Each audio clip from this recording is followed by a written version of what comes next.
she confessed to me, "My feelings for you are real, just not the love kind." Her friends praised her raw honesty. My calm reply was just, "I appreciate the transparency."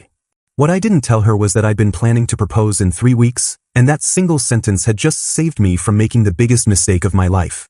Sometimes the universe protects you in the most unexpected ways. I was reviewing quarterly reports in our shared home office on a Tuesday evening when Amber interrupted my work with what was clearly a rehearsed speech about having real feelings, but not the love kind.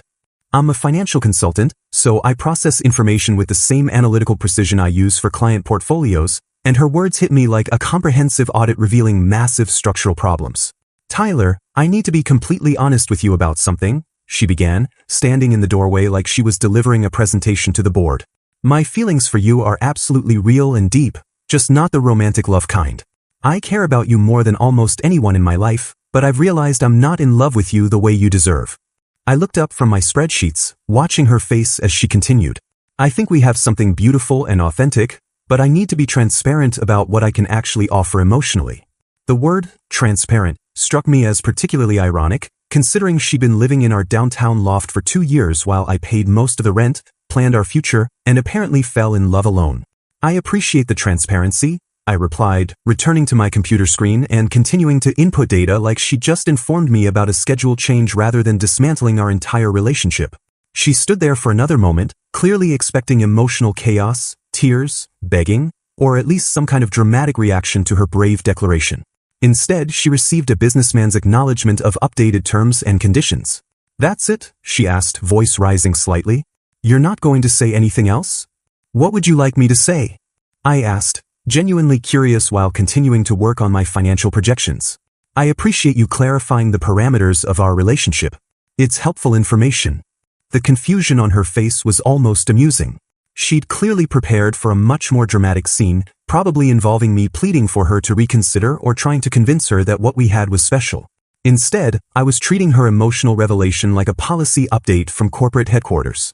She left the office looking unsettled, immediately calling her book club friends who would later celebrate her emotional maturity and authentic communication, completely unaware that I was already mentally restructuring our entire relationship framework. The man who used to bring her specialty coffee from the downtown cafe every morning and plan surprise weekend getaways was now calculating the exact moment our romantic contract had expired and what that meant for every aspect of our shared domestic economy. I finished my reports that night with unusual focus, my mind surprisingly clear as I began implementing what I would privately call Friend Protocol Alpha. I implemented Friend Protocol Alpha with the systematic precision of a corporate restructuring, treating Amber exactly as I would treat my college buddy Marcus or my sister's friend Kelly. Gone were the morning smoothies I used to make with expensive organic ingredients from the farmer's market, replaced by me making only my own breakfast and washing only my own dishes while she stood in the kitchen looking confused about the sudden absence of her usual acai bowl with imported honey. "Are you not making smoothies anymore?" she asked on the 3rd morning, watching me prepare my simple coffee and toast. "I'm making my smoothie," I replied, gesturing to my single serving. "You're welcome to use the blender after I'm done." The look of bewilderment on her face was almost comical, like she couldn't comprehend why her breakfast service had been discontinued. When Amber's luxury BMW started making concerning engine noises the following weekend, she approached me with the same expectation she'd had for the past 2 years. "Tyler, my car's making that weird sound again. Can you take a look at it this Saturday?" I glanced up from my laptop where I was researching investment portfolios. "You should probably contact your mechanic or AAA. I think your membership covers diagnostic services." "But you always figure out what's wrong with it," she protested, clearly not understanding why I was suddenly unavailable for automotive troubleshooting. "I used to do that when we were in a romantic relationship," I explained matter-of-factly. "Friends don't typically provide free car maintenance. I'm sure any qualified mechanic can help you out." Her favorite artisanal soaps disappeared from our shared bathroom, replaced by generic drugstore brands that I now expected her to contribute to purchasing. The expensive shampoo she loved vanished along with the luxury skincare products I'd been restocking monthly. When she asked about the sudden downgrade in bathroom amenities, I explained that I'd been covering those costs as part of our relationship, but since we were now friends, we should split household expenses more equitably. "I didn't realize you were keeping track of soap expenses," she said, sounding genuinely hurt. "I wasn't keeping track," I replied. "I was just covering them because I thought we were building a future together. Friends typically handle their own personal care products." The shift extended to our entire domestic economy in ways she hadn't anticipated. I stopped picking up her dry cleaning, discontinued her favorite wine subscriptions, and removed her from my Amazon Prime account. When she mentioned wanting to order something online, I suggested she might want to set up her own account since shared delivery benefits seemed more appropriate for couples than friends. Amber initially interpreted these changes as a temporary adjustment period, telling her book club friends that I was processing and would eventually return to normal. She had no idea that I had permanently recalibrated our entire relationship based on her stated parameters, treating her declaration as a binding contract that redefined every aspect of our interaction. The man who used to anticipate her needs and solve her problems before she even asked had transformed into a polite roommate who maintained clear boundaries and expected equal participation in all shared expenses and responsibilities. Amber's birthday arrived 6 weeks after her declaration, and I treated it exactly like any casual friend's birthday, with a simple, "Happy Birthday" text sent at 9:47 a.m. and a $25 gift card to Olive Garden that I picked up during my lunch break. The contrast with previous years was stark and deliberate. Last year, I had orchestrated an elaborate surprise party at the rooftop restaurant where we had our first date, hiring a jazz quartet she loved and flying in her favorite pastry chef from Portland to create a custom cake that cost more than most people's monthly car payments. This year, she received the same level of effort I typically gave to my coworkers' birthdays, polite acknowledgement and a generic gesture that required minimal planning or emotional investment. "Is this really all you're doing for my birthday?" she asked that evening, holding the gift card like it was evidence of some terrible crime. Her voice carried a mixture of disbelief and wounded pride that I found fascinating from an analytical perspective. "I thought maybe we could do dinner somewhere nice, or at least celebrate together somehow." I looked up from my laptop where I was reviewing client portfolios, genuinely surprised by her expectation. "We can definitely grab dinner if you want. Want to split the cost of that new Thai place downtown? I heard their pad Thai is excellent." The expression on her face shifted through several emotions: confusion, hurt, then something approaching panic as the full implications of our redefined relationship hit her. "Split the cost? Tyler, it's my birthday." "Right, which is why I got you the gift card," I replied, gesturing toward the Olive Garden card sitting on our coffee table. "That should cover your portion of dinner pretty much anywhere you want to go." Her book club friends who had praised her emotional honesty proved mysteriously unavailable for actual birthday celebration, leaving her to spend the evening alone while I attended my monthly chess club meeting at the community center. When she had hinted about dinner plans earlier, I had genuinely offered to split the cost of takeout, like roommates do, using her own framework about our redefined relationship status. The irony wasn't lost on me that the same friends who had celebrated her brave declaration of authentic feelings were nowhere to be found when she needed actual emotional support. "I can't believe you're treating me like this," she said when I returned from chess club around 10 p.m., finding her sitting on our couch surrounded by the remnants of a solo dinner she'd ordered from DoorDash. "Like what exactly?" I asked, hanging up my jacket and settling into my reading chair with a financial planning book I'd been working through. "Like I don't matter to you at all anymore."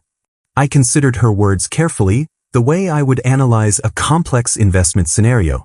"That's not accurate, Amber. I'm treating you exactly how you asked to be treated, as someone you have real feelings for, just not the love kind. Friends matter to me, but they don't receive romantic gestures, elaborate celebrations, or financial subsidies. This is what authentic friendship looks like."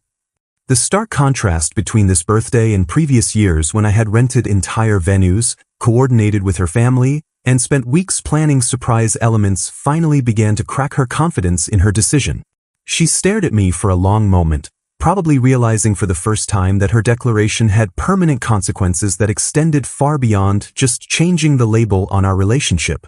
The woman who had praised herself for emotional maturity was discovering that maturity came with adult responsibilities she hadn't anticipated. The hidden financial infrastructure of our relationship became brutally apparent over the following month when I systematically removed Amber from every shared account, membership, and service that I had been covering as part of our romantic partnership. I started with the health insurance, calmly explaining that my company's premium plan allowed coverage for spouses and dependents, but not for friends who had explicitly clarified their non-romantic feelings.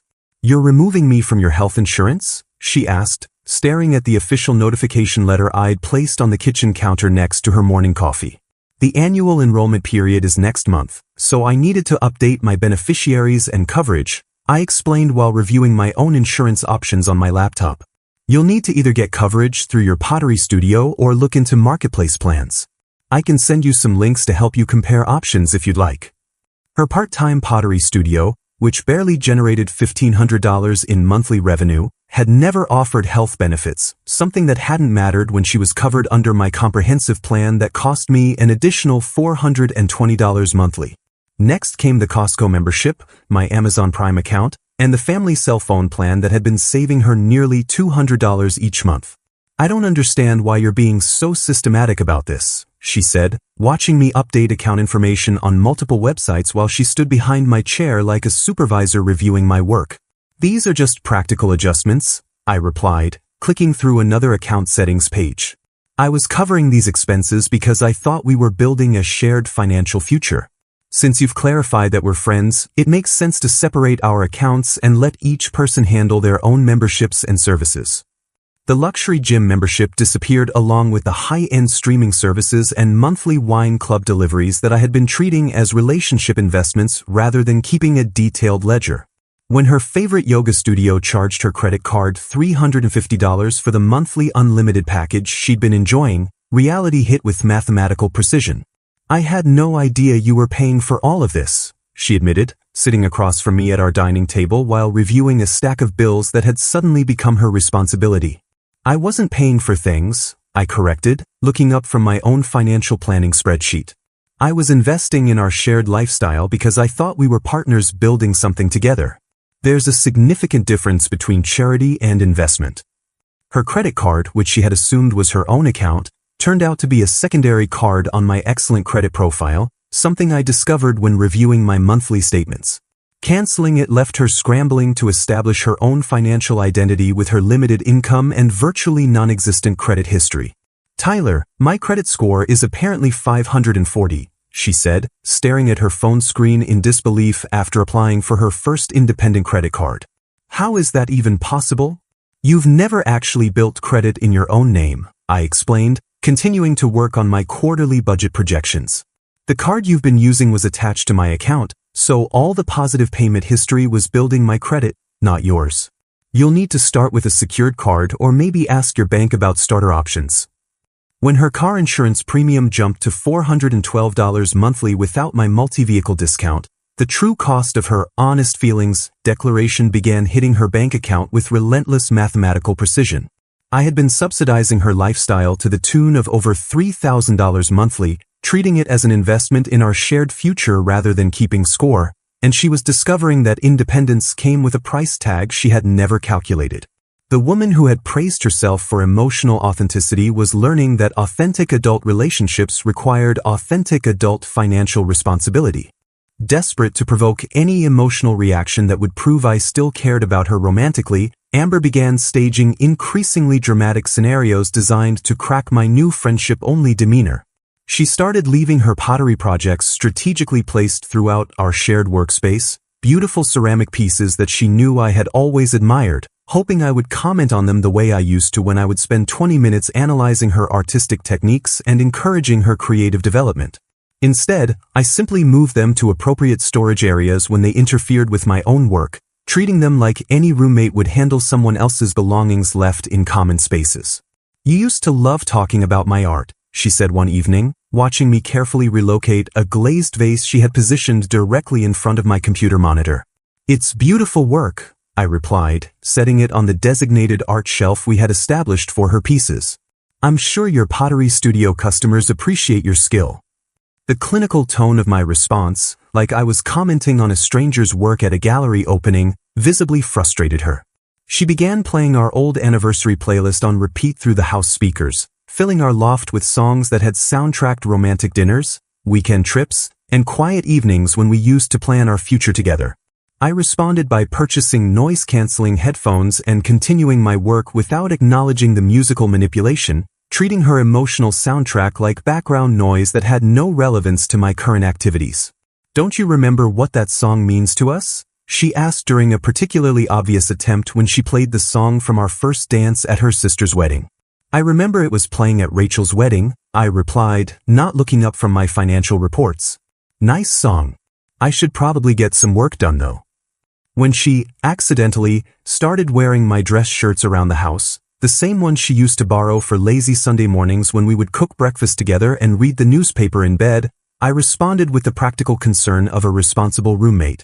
You've got several of my shirts, I mentioned casually while doing laundry. I'll need them back for work this week. Let me know if you need help sorting your clothes from mine.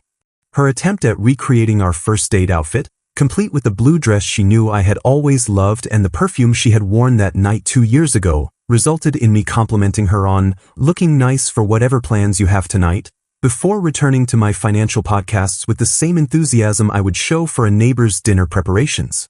When she broke down crying about feeling lonely and disconnected, claiming that our friendship wasn't providing the emotional support she needed, I responded with the same helpful detachment I would offer to any friend experiencing relationship difficulties. Have you considered joining some local hobby groups? I suggested, pausing my podcast and giving her my full attention the way I would for any friend asking for advice. There's a pottery collective downtown that might be good for networking, and I think the community center has social activities for people looking to expand their social circle. You might also want to consider getting a therapeutic pet if you're feeling isolated. The complete absence of jealousy, possessiveness, or any attempt to solve her loneliness by resuming our romantic relationship forced Amber to confront the reality that she had successfully eliminated every trace of romantic investment from our interaction.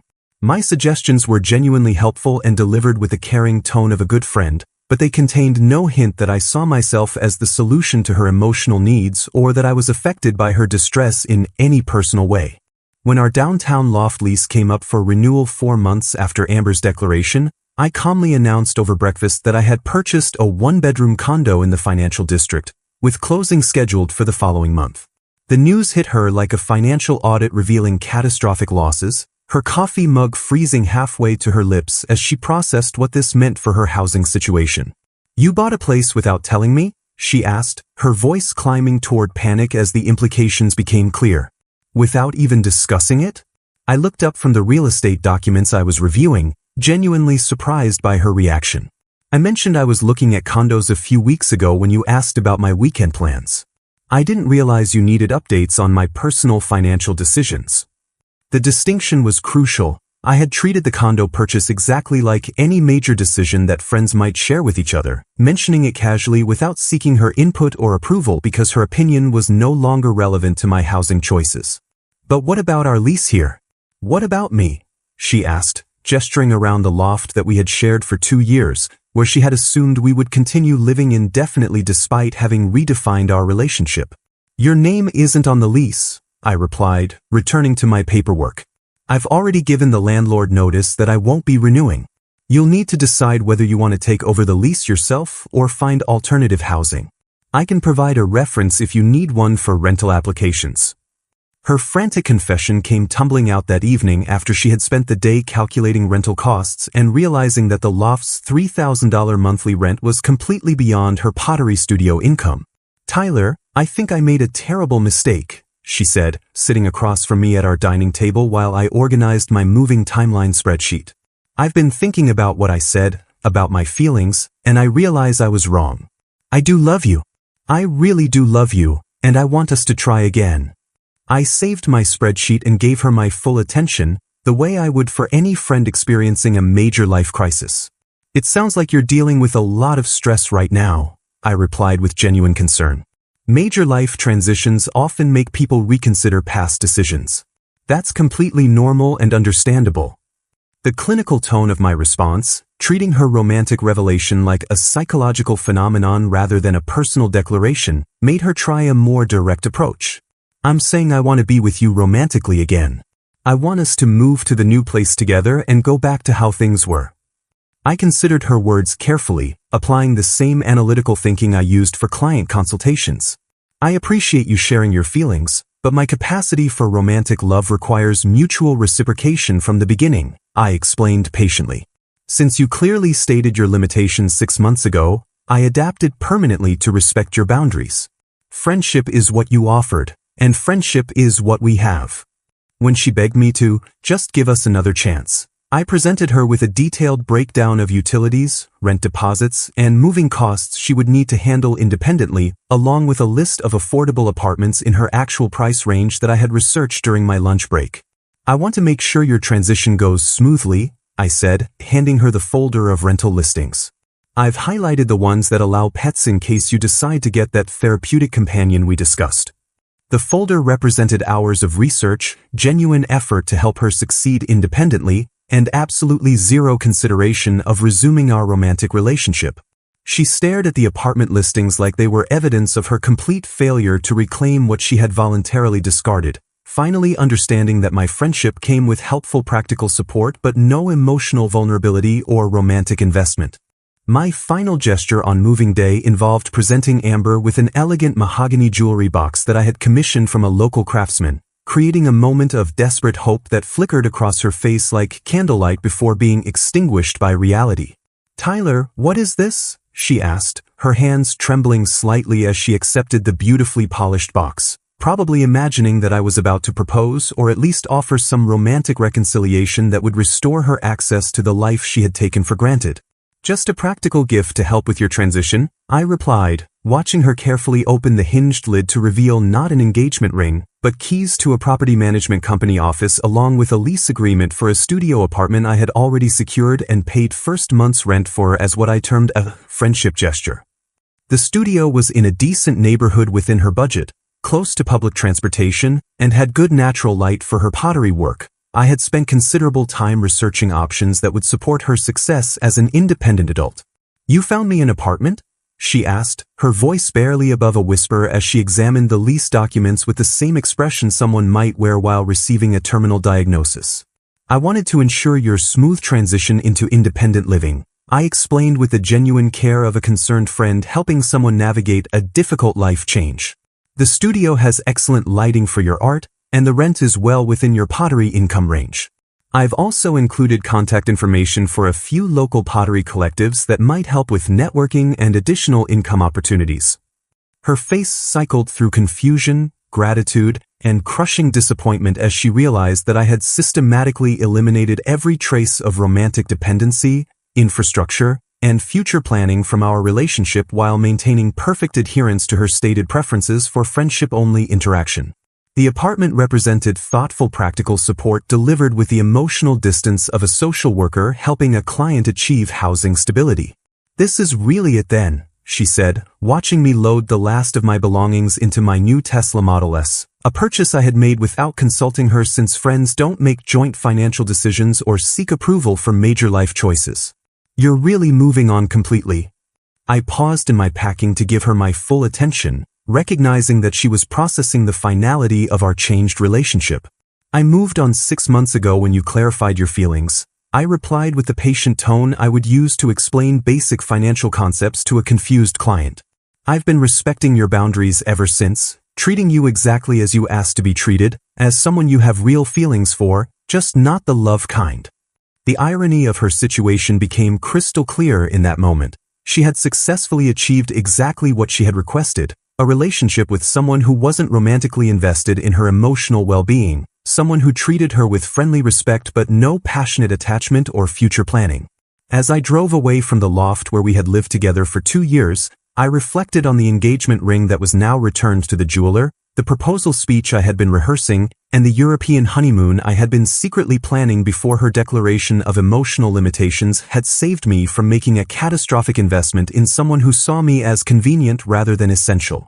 The fund I had earmarked for our wedding was now financing my solo trip to Japan, where I planned to spend 3 weeks exploring financial markets, learning about investment strategies, and enjoying the company of people who appreciated my presence rather than merely tolerating it in exchange for lifestyle subsidies. 6 months later, mutual friends would tell me that Amber had moved back with her parents after struggling to maintain her independent lifestyle, that she frequently mentioned our relationship as the best thing she had ever lost, and that she had finally understood the difference between having someone who loved her and having someone who simply enjoyed her company while she happened to be around.